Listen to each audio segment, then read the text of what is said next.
Good evening, everyone. Welcome to the October 27th Lebanon City Council meeting. Our first order of business will be the Pledge of Allegiance. I pledge allegiance to the flag of the United States of America and to the republic for which it stands, one nation, under God.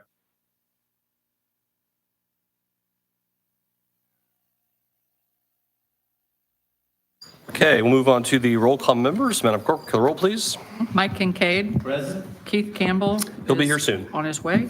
Sandra Jasonowski is absent this evening. Dick Robertson. Here. John Copeland. Here. Sierra Messenger is Also also absent. absent and excused. And Robert Hawkins. Here. Thank you. Okay, so we do have 4 members, so we do have a quorum. With that, move on to the approval of the minutes. And we have minutes for September 22nd, October 14th, and October 20th special meeting. So any questions on those minutes or changes to those?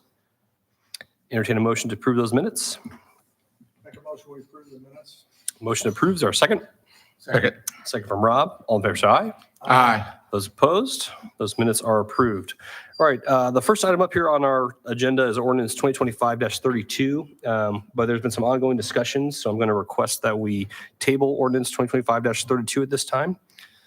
There's a motion to table ordinance 2025-32. I'll make a motion, we table ordinance 2025-32. Motion and a second. All in favor, say aye. Aye. Opposed? All right, we're tabling that. So next item up then will be ordinance 2025-33. This is concerning the Paddock Place project. And this is I'll have Ben give the introduction for this. Let's get a quick recap. This is on second reading this evening. Paddock Place is a multifamily project on the north side of town. They're at 339. Really a project. It is a market rate project, but it is targeted towards our workforce that we already have and that we see coming here. So this is a TIF bond that will help offset some of the costs of the public infrastructure associated with the project. And this is the ordinance for the bond associated with that project that's before you this evening. We also have John here in the audience if we have any questions for council as well too. So Rob, can I have you read that on second reading for us, please? And then we'll have discussion and open up public comment. Thank you, Mayor, Council. Ordinance 2025-33, again, is an ordinance authorizing the issuance of taxable economic development revenue bonds, defined as the Paddock Place project, and approving other actions in connection therewith.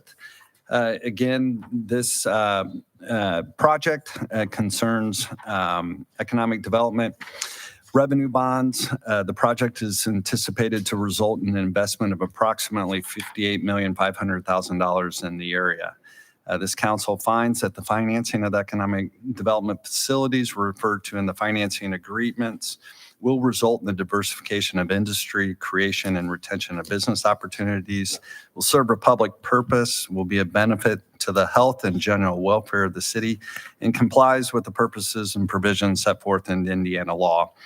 There was an economic development hearing, or a public hearing at the Economic Development Commission, and the EDC found that this project, based upon findings of fact set forth in the resolution, that the project would not have an adverse effect upon the city, and that the council confirms the findings that were set forth in the resolution from the Economic Development Commission.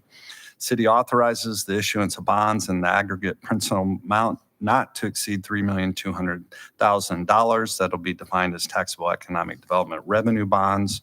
Will be dated as of the date of the issuance, will mature on a date not later than 25 years following the date of interest, will bear an interest rate not to exceed 9%, will be subject to other requirements under Indiana law as well as set forth in this bond ordinance, and the mayor and the clerk treasurer are authorized and directed in the name and on behalf of the city to enter into any and all agreements that are in connection with this ordinance. Okay, thank you, Rob. Any questions for Rob from council at this time? No, sir. John, do you mind if you just give I know you gave a nice presentation at the last meeting, would you give like a 2-minute recap to everybody that's maybe watching at home?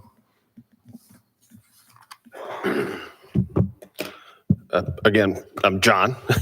Great to meet you guys. I appreciate you taking the time tonight. So the project's a total of 230 units, 210 more conventional apartment units, and then 20 row homes. That'll be right on 300. The idea is that we're going to, as Ben had mentioned, I mean, the focus here is on what we classify as essential living for the essential workers, for the growing workforce. It's not a low-income housing tax credit project or anything like that. It's just targeted trying to keep some affordable rates and offer some affordable rates to the market.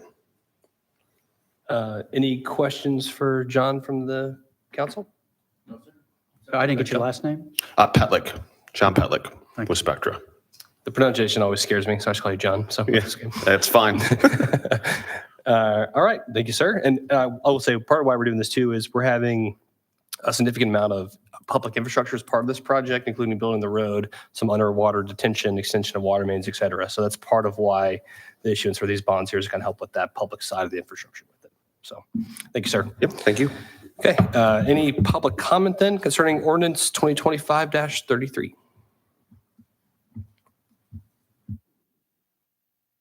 Okay. With that, any further discussion, comments from council? Make a motion, we approve ordinance 2025-33. We have a motion to approve. Is there a second? Second. A second from Rob. All in favor, say aye. Aye. Those opposed? All right, that is approved. Thank you, gentlemen. All right, next up, so these are our budget ordinances. However, we are required to have 5 members present for that. So until Keith is here, we're going to have to move on to new business. We'll address those when he gets here. So with that, moving on to new business. First item up here is ordinance 2025-37. This is council to consider the Patch Limp Farms PUD rezone, and I'll turn it over to Ben to introduce. Good evening again. I will be relatively brief and just give an overview and then turn it over to the Patch team to go into a little bit more specifics about this development. And so just as a quick overview, start with the location. This is a project that is just off of State Road 39, south of the interstate. My aerial photography is desperately old, but this would be the Hickory Junction Fieldhouse site that's just north, Business Park just to the northwest. This is a site right now that is currently zoned for commercial uses. And what we're looking at doing here is a plan unit development rezone, essentially to create a mixed use district. We don't really have a zoning district that fits everything that's going to go on this site. And I'll let them talk about that a little bit more here in a moment. So we're looking here is creating an ordinance that has districts in it that allow for certain types of different uses. And so that's why we went that route with the PUD. The actual standards associated with the BUD essentially follow the ordinance. There's a few changes here and there, but for the most part, they follow our ordinance requirements and or are significantly above our ordinance requirements from certain perspectives. So this was really, they're using this process to allow us to have to create multiple use districts that you really can't do in just a standard zoning district. And then this kind of gives you an idea of how the site, at least from a conceptual high level land use plan, will split up into districts. And again, I'll let them talk a little bit about each sub-district and what uses are proposed. But it runs the gamut of everything from possibly some single family residential to attached products to larger multifamily apartment projects, more dense products. There is some commercial office zones here, and then moving on to office flex and some more traditional industrial. We do limit the size of the product out here in the industrial districts. We're not really looking for the big industrial warehouses like we have in our business park in some cases. This is really looking to try to hit that advanced manufacturing market, perhaps some users that might be suppliers to big users in the LEAP district or a lab and research and development space, things like that. So really trying to hit that part of the market here and provide some of those other opportunities in the community that we don't have now or as much of now. So with that, then again, just my process-wise, plan unit development is a multi-step process. It starts with the Plan Commission. They provide a recommendation to the council, and then it's an ordinance that's considered by council. So the Plan Commission did review and provide a positive recommendation, this ordinance, at their meeting earlier this month. This would be the first reading of the ordinance tonight, and then the second reading would be at your next meeting. So with that, I'm happy to answer any general questions before I turn it over to the applicant. Any questions for Ben at this time? Go, Dick. Ben, got one question. I don't really I've only got one issue with this. And that is, I'm looking at the colored map. If you can go back to the colored map.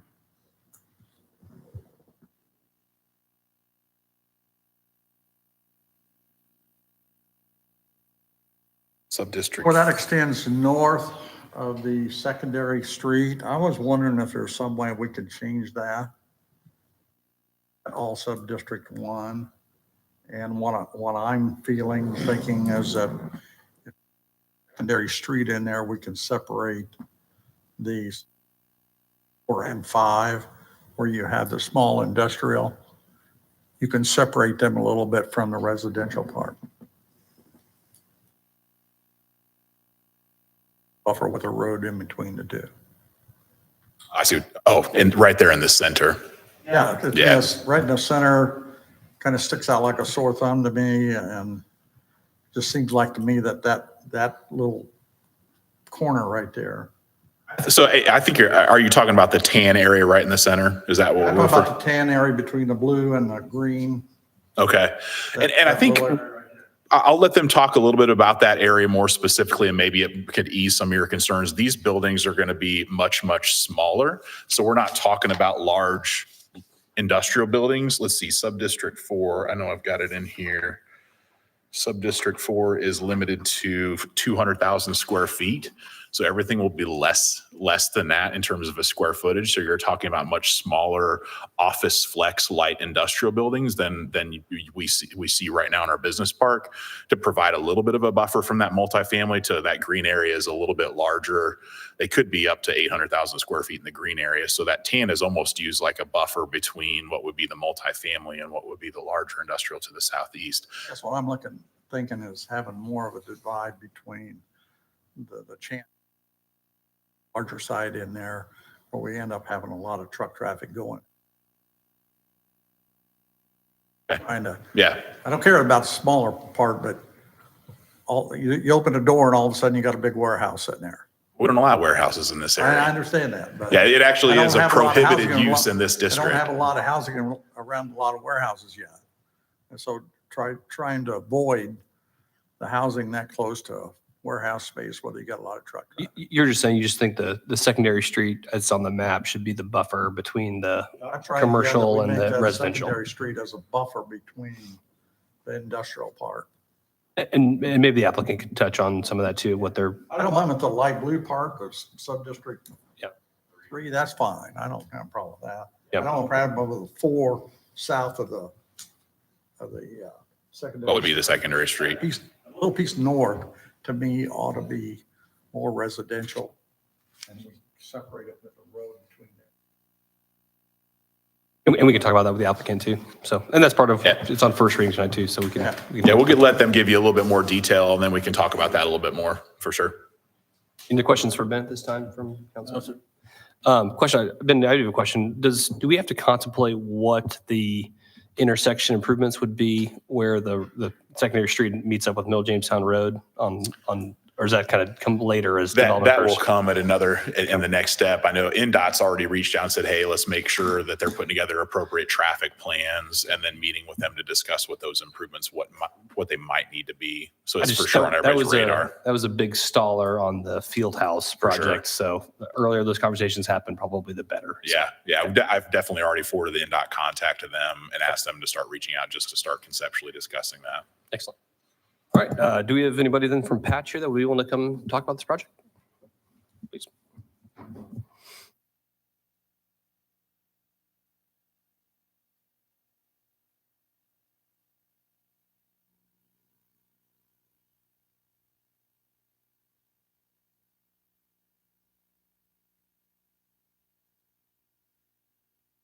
Right. Good evening, Mayor. Good evening, councilors. For the record, Dylan Lee with Patch Development, 6950 East 96th Street, Suite 200 in Fishers, Indiana. I'm joined here by Andrew Greenwood, who's our VP of Development and our General Counsel for Patch, as well as Jason Limp, the property owner. Reason we're here tonight to discuss the 220-acre parcel that is located within the city of Lebanon. It's 2 parcels bordered by State Road 39 to the west, Tybee Road to the south, John Shaw Road to the east, and then the Hickory Junction development to the north. Before I expand on the development, I'll share a little bit about Patch. We were founded in 2019 here in central Indiana as a commercial real estate development firm. Current headquarters is in Fishers. We specialize in build-to-suit projects, land development, site selection, and consulting. As I said, all here in central Indiana. Main focus is to create spaces and projects that are assets to the cities and the towns that we invest in. In the past 6 years, we've developed over $4 million square feet in property and valued at over $500 million. And again, that's all here in central Indiana. All right, turning to the property before you this evening. This is a master planned mixed-use development consisting of a variety of uses. Intent for this development is to drive sustainable economic growth for the city and create a live, work, play environment for businesses and people to locate. Given the standards within the PUD, city businesses and residents alike will benefit from the thoughtful design and planning and also the heightened architectural standards. Already talked a little bit about Patch here. Ben referenced a little bit about he didn't reference it in our previous Plan Commission meeting, but I'm going to walk you through the Unified Development Ordinance establishes 5 different criteria when reviewing any PUD application, which is outlined in Ben's staff report previously. The comp plan identifies this area as office, flex, mixed density residential, which is in line with what we propose with a mix of commercial, office, flex, industrial, and residential land uses. The development will complement the existing and proposed uses to the north, which are the field house, the multifamily, and future commercial on 39. We're creating a desirable mix of land uses here with proximity to 65 and the Lebanon Business Park. And we anticipate this property to conserve property values throughout the area. Given our proximity to the field house and Hickory Junction development, we believe the site is a responsible extension of the uses developed there and will be served by the utilities that were extended for the field house and multifamily project.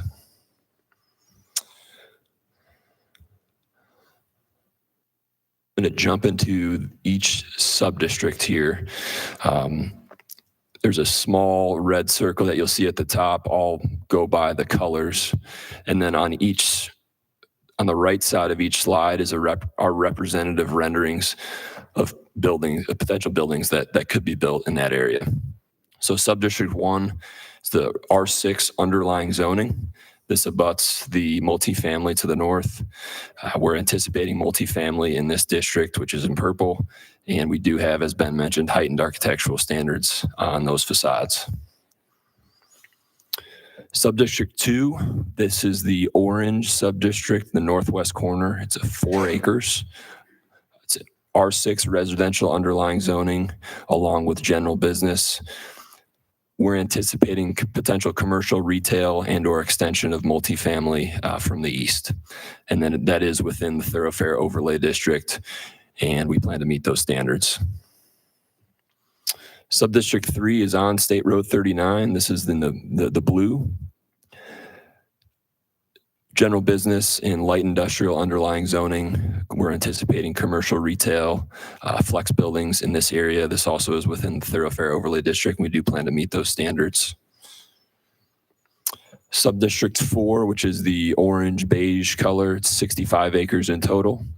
Light industrial underlying zoning, we're anticipating flex industrial in this area with heightened architectural standards on all those facades. Subdistrict 5 is 54 acres. This is light industrial underlying zoning, flex industrial we're anticipating here. I'll also say in subdistrict 4, the size requirement is limited at 200,000 square feet, and in this area would be over 200,000 square feet. And we do have heightened architectural standards on these facades. Lastly, subdistrict 6, which is our residential subdistrict, R6 underlying zoning. We're anticipating multifamily, townhomes, duplexes, single family residential, and we do have heightened architectural standards in that area. So in closing, I know the planning staff has found compliance with this PUD with the UDO criteria. We received the unanimous favorable recommendation from Plan Commission last week, and we respectfully ask for your support for the Lint Farms planned unit development. Myself and Andrew will be here for any questions, and we thank you for the time. So Dick kind of brought the question earlier. So concerning that kind of tan area there in the middle between the purple and the green, how did you guys kind of come up with that as a split? Are you seeing that in the market? Is there a reason why you didn't make the kind of all multifamily residential area kind of maybe that dividing line? Yep. That might be an Andrew question. Yeah, sorry. Andrew Green with Patch Development. I think it's a great question. The way we divided it that way had to do with the amount of units we thought would be acceptable to be adjacent to the northern property and the amount of land mass that we would need for that. And so we felt like that was a good split. We have some things that are going against us. We have a pretty big gas pipeline to our west that we have to navigate, along with a lot of detention that we have to get from the northeast to the southwest. So that's where that design came from. And in answering your question, Mr. Robertson, I think there's a way for us to buffer that, whether it's with landscape buffers, increased area, and or maybe it's not a secondary roadway, but some kind of road so that you don't have the backside or the front side, that matter, of a residential unit looking right into the backside of what would be light industrial or flex or whatever that winds up being. I don't know that we have the whole road layout done yet because we don't have the apartments or multifamily fully designed. So at this point in time, I can't say, yeah, there'll be a road on that south border or not. But I think, if that's something that's important, I think we're willing to commit to that, to making sure we have the proper buffer. I know that in our existing plan, we do have increased buffers in between the two zones so that it's not just, 10 feet, let's say. Hopefully that answers the question. Question, Dick? Good. Any additional questions? No, sir. Oh, Ben. One other thing I might point out just to add to that discussion is it is written in there that each one of those districts, the boundaries may change upwards of 25%, where one might grow and the other one gets smaller. So as they start nailing down some of those plans and figuring out exactly the acreage they need for certain uses, those boundaries can be modified to accommodate those changes. So that's some other thing. We all have some flexibility in there so we can work with them. Once they identify those specific users, those borders can change to accommodate those sorts of things. So some of those residential areas may grow once we get these things nailed down in the future anyway. That's why it's a PUD. That's why it's a PUD. You got it. Are you seeing more demand on the multifamily or on the kind of commercial industrial side at the moment? We've seen a lot from both. I think the biggest hurdle we have with laying out the multifamily is the stormwater design.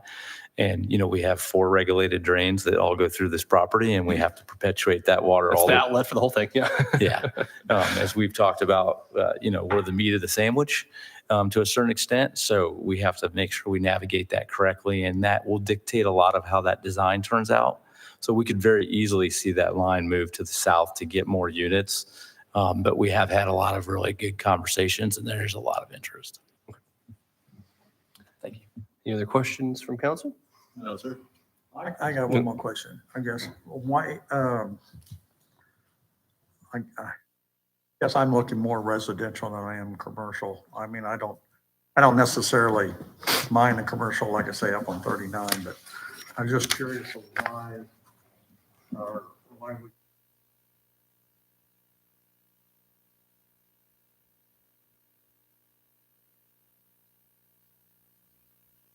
Section 5, and just kind of where you get, that's you guys get to get the most bang for your buck. I understand that, but I'm just kind of looking at the idea of, is there more options that you could get more housing as opposed to going the commercial route, or is it better? I think that we'd be happy with either. In that general vicinity, we always felt that the major east-west road would be the break between, some of the larger buildings. But, the multifamily desire to have more than 25 acres, that's usually about what the folks that we've talked to have asked for. So that's why we've cut it there. And then we don't feel like it makes sense to wrap the single-family residential around to the south. We felt like we needed to keep that north of the east-west road. So that's where the design is. But I think, as Ben said, there's opportunities for this to flex and change, which is why we're even here today. We've been working on this for almost 3 years. with staff and with the mayor and the team, and trying to get to something that we felt like would really take care of what we think this needs to be for the long term. I do want to point out too, the parcel directly south of this, south of Tire Road, that is all, that's actually zoned industrial, right? So we got to figure out that transition through this parcel, how we're going from multifamily at the field house to full-blown industrial down at the railroad tracks down there. So something to keep in mind as well, that too, so. To echo that, that's why that beige area is there, to be another transition from the green area. And if you go south of that, it's even a different industrial zoning than what we're asking for, right? So it's a heavier industrial potentially, right? And so it's the stair-step zoning within our own property to try and make sure that by the time we get to the multifamily and to the north, that it's the appropriate scale. Forward to a nice development. All right, thank you, gentlemen. Rob, will have you read it and then public comment. Thank you, Mayor, Council. Ordinance 2025-37, again, is a Patch Limp Farms PUD District Ordinance, amending ordinance number 2024-02, the Unified Development Ordinance of the city. As Ben indicated, the Plan Commission forwarded docket 25-42 to this council after a public hearing with a favorable recommendation by a vote of 5-0 in accordance with Indiana law. I'll go ahead and hit the highlights. It's about a 25-page document that you've seen and Ben has gone through, but we get on page 2 and we go through these various sections about the applicability of the ordinance. Section 2 talks about the definitions. Section 3 is the concept plan, which is set forth in Exhibit B that you've already seen a picture of. Section 4 talks about the underlying zoning districts, again, the 1 through 6. Section 5 is the permitted uses within each of those sub-districts. Section 6 addresses the general regulations, and that's on several pages. And then we get into Section 7 that talks about the development standards, which will have like sign regulations, landscaping, and as Ben talked about, variations in each of these. Section 8 is the design standards as well. And there's also some imagery in Exhibit C. And this is several pages. Again, Section 9 gets into the permitting and procedures. Section 10 is the vacation of rights-of-ways. Section 11 concerns annexation. Rob? Hey, Ben, just real quick. Generally speaking, comparing this to our current UDO, are these standards lower, about the same, higher? Primarily at or above. We have restricted, while it is zoned for commercial industrial uses, we have further prohibited the types of uses that could be in there than what would typically be in our light industrial commercial zoning districts. Like I mentioned earlier, we actually don't permit trucking terminals or warehousing distribution here. We really were wanting to focus on advanced manufacturing, research and development, those sorts of things. So we've prohibited some of those other types of uses. In other cases, we have also restricted the building size, where we obviously don't do that in our standard zoning districts. We wanted to make sure that we had some smaller building types in here than what we see elsewhere as well. So yeah, in most cases, they're either at or are more restrictive than our current standards. Did I catch it that only the 2,000 plus buildings could be in the green area? Or is that there's no? So the green is up to 800,000 square feet. That's the one area where you might see a little larger building, but everything else is 200 or less. Yep. Okay. I just wanted to clarify that. Mhm. Yep. All right. Any other questions for Ben? Sorry for bringing it back up. Thanks. No worries. Is there any public comment now concerning ordinance 2025-37? Okay. Seeing none, we'll have more public comment than our next meeting, which will be November 10th at 7:15 p.m. All right, we'll go now that Keith has on the record reflect that Councilman Campbell has arrived. Thank you, Keith. Sorry I got delayed here. We'll revert back up to old business and go to our budget readings now. Okay. So this is, first up, will be ordinance 2025-34. This is concerning the salary ordinance. Good evening. I'm going to read ordinance number 2025-34 into the record, fixing of the salaries of certain employees of the city of Lebanon, Indiana. Be it ordained by the Common Council of the city of Lebanon that 2/3 of its members being present and concurring therein, following statement of salaries and the base pay for positions listed. Section 3 is that full-time civilian employees of the City of Lebanon receive longevity pay at the rate of $75 per each year of service. Longevity pay begins after the first full year of service and does not include the current year of service when calculating the amount for each employee. The Public Safety Longevity Schedule is .0075 of a first-class firefighter/patrolman salary shall be capped at 25 years of service. All first-class firefighter and patrolmen with 5 years of service or less will remain on civilian longevity schedule until their 6th year of service. And now I will read the departments and their annual salaries by total, not by person. So the Department of Public Works is $721,072. Parks Department is $1,161,737. The above rates for park and street apply to a 35 to 40-hour work week. However, when extreme emergencies arise requiring the above named employees to work more than 40 hours a week as intended, they shall be compensated according to the Federal Labor Standard Act and the city's overtime policy. This section does not apply to department heads. The Planning Department is $802,200. Historic Commission is $6,000. Police Department is $3,147,457. Fire Department is $2,683,080. The Clerk Treasurer's Office is $309,582. The Mayor's Office is $137,148. Community Development is $100,920.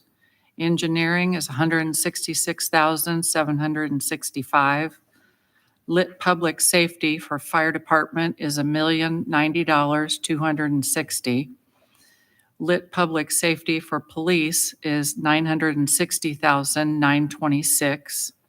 City Court is $10,500. Stormwater Department is $559,651. The annual salaries of the following council members shall be $85,000. There's 7 members, 6 are paid at $12,000 each, 1 at $13,000, which is the president. The annual salaries of the following board members are Board of Works. We have 2 members, and that's $3,600.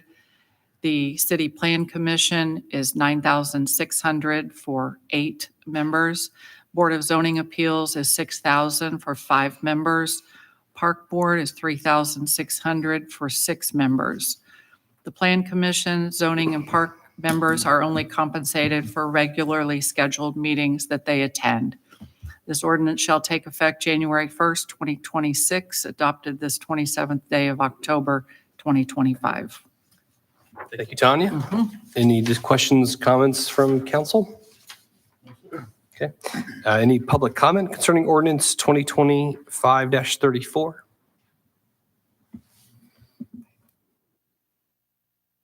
Seeing none, would entertain a motion.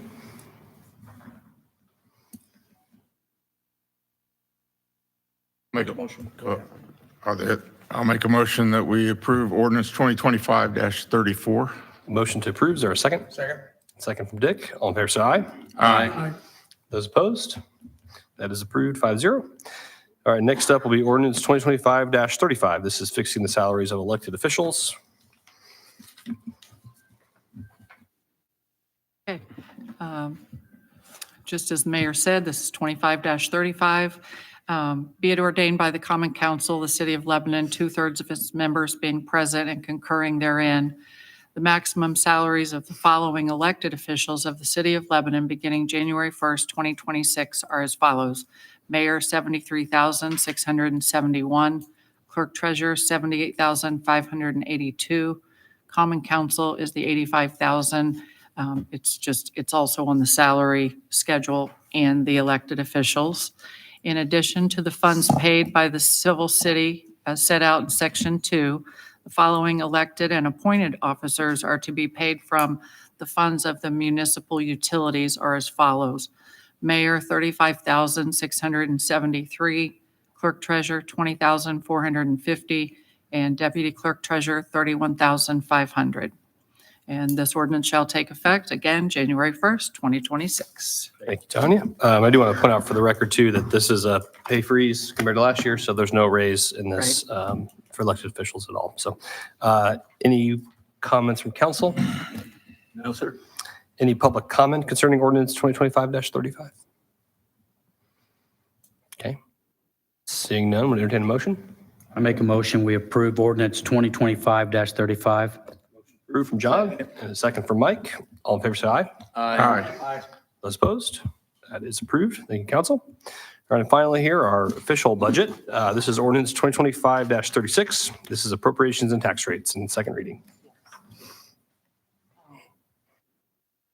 Be it ordained by the Common Council, as I've read before, for the year ending December 31st, 2026, the herein specified numbers are appropriated and ordered set apart out of several funds herein named for the purpose of the specified, subject to the laws governing the same.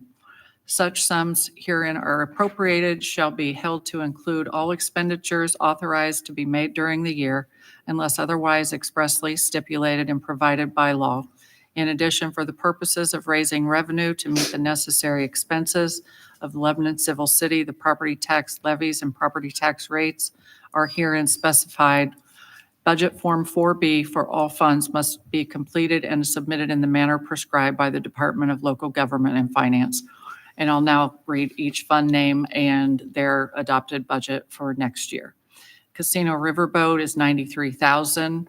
The general fund is $16,069,178. Debt service is $142,904. Bond number 2 is $3,500,000. Bond number 3 is $368,021. Bond 5 is $436,475. Fire pension is $305,319. Police pension is $205,361. Local road and street is $331,719.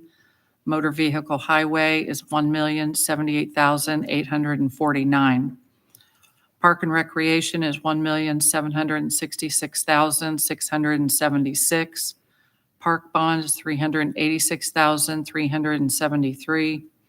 Cumulative capital improvement is $24,500.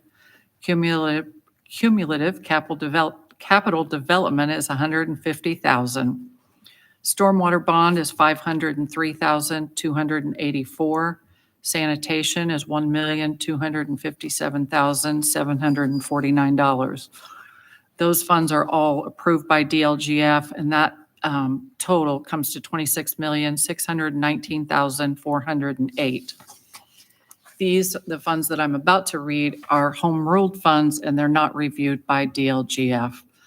Food and beverage is $750,000. Public safety lit is $3,632,548. American Rescue Plan is $136,884. Park non-reverting is $100,000. Police continued education is $68,000. Police deferral is $8,571. The sidewalk non-reverting 50/50 split fund is $17,464.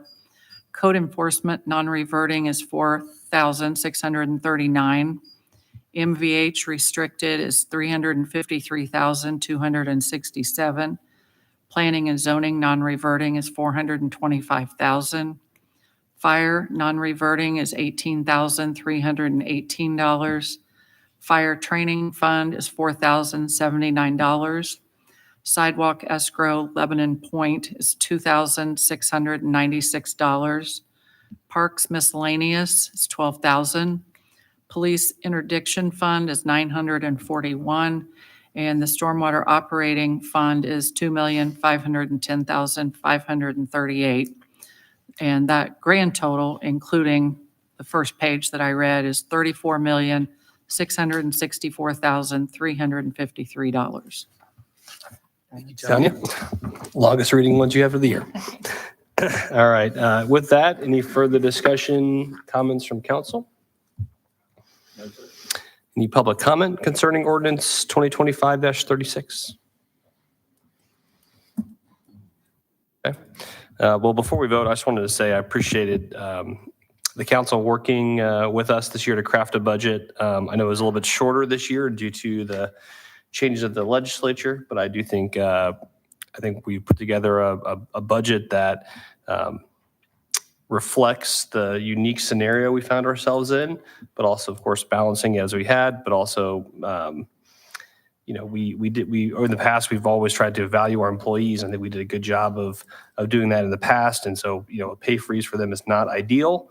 But we hope that we're kind of weathering this storm as a one-time situation.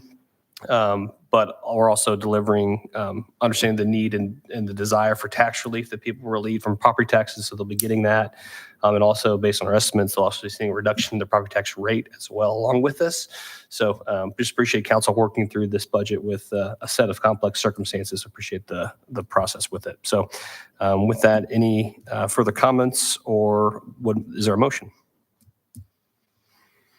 Make a motion, we accept or pass ordinance 2025-36. We have a motion to approve and a second from Keith. All in favor, say aye. Aye. Those opposed? That is approved. Thank you, council. Okay, that concludes what I have for old business. Anything from council on old business? Okay, we'll revert then to new business now. Next up here is resolution 2025-32. This is additional appropriation concerning the general fund for the Lebanon Police Department. Major Hood, you handle this, or Tanya? Tanya can do it. Apparently Scott's not. Okay. We'll calm down if they have questions. Okay, yeah.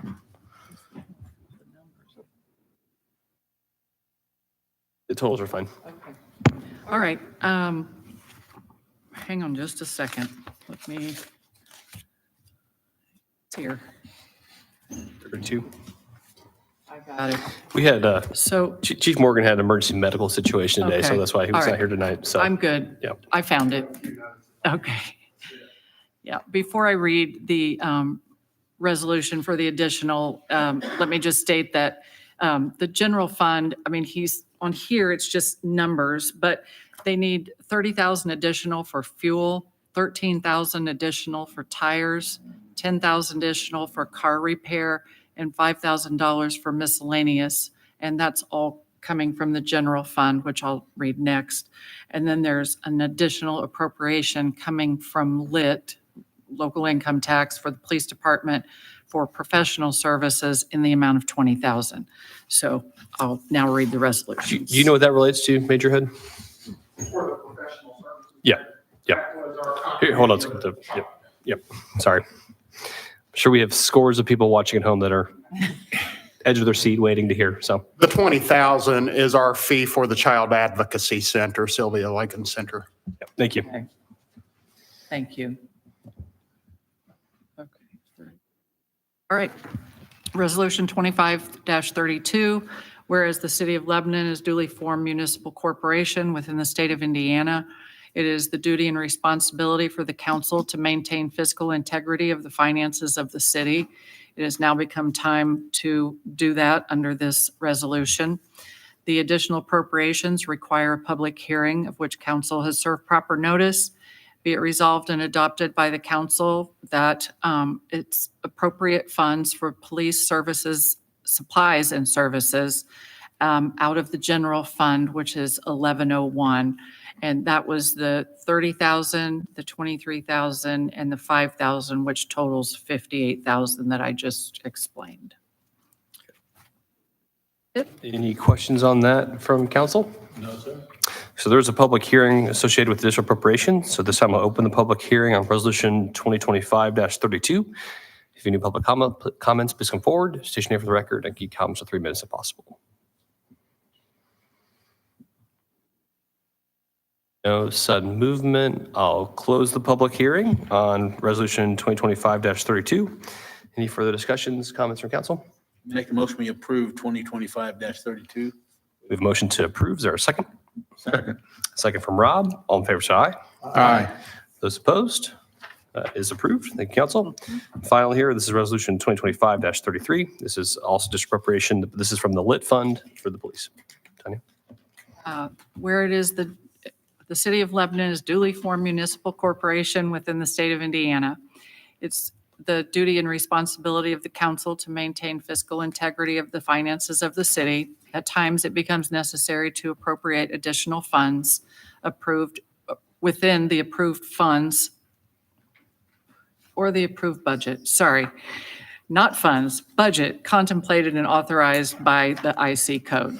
It's been determined it's now necessary to appropriate more money than was originally appropriated in the annual budget. All additional appropriations require a public hearing, of which the council has served proper notice.